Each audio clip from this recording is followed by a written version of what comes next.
Imagine a man who had every reason to give up, but instead he became the man who called an entire city to Allah. Well, that man is Bilal ibn Rabah radiallahu an. And his story tells us that closeness to Allah isn't just about the comfort, it's about commitment, even when everyone is against you. Bilal lived in a place where basically everyone around him was an idol worshipper, but he still had his heart focused on one God. And he was a slave, and he was always tortured and whipped because he believed in Allah. And no matter what the people did to him, he would always repeat one word, Ahad, Ahad, which means one, referring to only one God.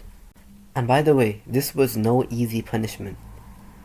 He was lying on the floor of the desert heat, and this was a floor that many people could barely even walk on, and he was forced to lay in that heat, and he was dragged across the floor.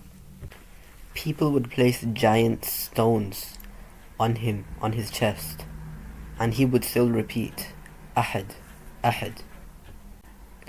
And because of how committed he was to Allah, he was rewarded.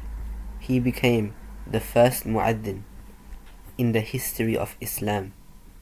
His footsteps are the footsteps that the Prophet Muhammad sallallahu alaihi wasallam heard in Jannah. So this is a reminder for us of that Islam is not always about being comfortable.